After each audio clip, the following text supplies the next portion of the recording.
സാന്ദ്ര തോമസിന്റെ ലൈംഗിക അധിക്ഷേപ പരാതി. നിർമ്മാതാവ് ലിസ്റ്റിൻ സ്റ്റീഫന്റെ മൊഴിയെടുപ്പ് പൂർത്തിയായി.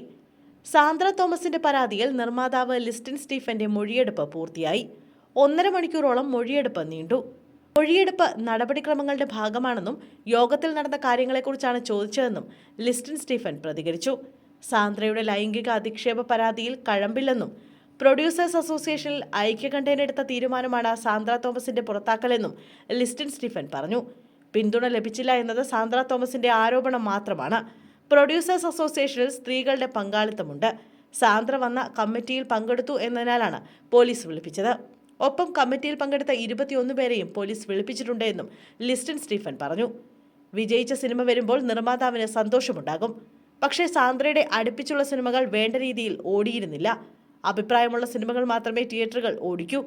വേറൊരാൾ നിർമ്മിക്കുന്ന സിനിമ ഡിസ്ട്രിബ്യൂട്ട് ചെയ്യുമ്പോൾ പ്രൊഡ്യൂസേഴ്സ് അസോസിയേഷന് അതിൽ പ്രസക്തിയില്ല. നടൻ ഷെയ്ൻ നിഗവുമായി സംഘടനയ്ക്ക് ഇപ്പോൾ പ്രശ്നങ്ങളില്ലെന്നും ലിസ്റ്റിൻ സ്റ്റീഫൻ പ്രതികരിച്ചു.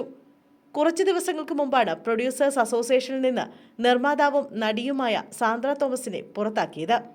അച്ചടക്കം ലംഘിച്ചെന്നാരോപിച്ചായിരുന്നു നടപടി. മലയാള സിനിമയിലെ നിർമ്മാതാക്കളുടെ സംഘടനയ്ക്കെതിരെ SITക്ക് സാന്ദ്ര പരാതി നൽകിയിരുന്നു. സാന്ദ്രയുടെ പരാതിയിൽ എറണാകുളം സെൻട്രൽ പോലീസ് കേസെടുത്തിരുന്നു. ഇതിന് പിന്നാലെയാണ് സംഘടനയിൽ നിന്ന് അവരെ പുറത്താക്കിയത്. സിനിമയിൽ പവർ ഗ്രൂപ്പ് ഉണ്ടെന്ന് തെളിഞ്ഞുവെന്നും അതിൽ സ്ത്രീകളില്ല എന്നുമാണ് നടപടിക്ക് പിന്നാലെ സാന്ദ്ര തോമസ് പറഞ്ഞത്. ഈ നടപടി ഒട്ടും പ്രതീക്ഷിച്ചില്ലെന്നും തന്റെ പരാതിക്ക് കാരണം ലൈംഗിക ചുവയോട് സംസാരിച്ചതാണെന്നും സാന്ദ്ര ആരോപിച്ചു. സിനിമയുടെ വിതരണവുമായി ബന്ധപ്പെട്ട യോഗത്തിലേക്ക് വിളിച്ചു വരുത്തി അപമാനിച്ചതും ഭാരവാഹികൾ ലൈംഗിക ചുവയോട് സംസാരിച്ചതുമായിരുന്നു പരാതി.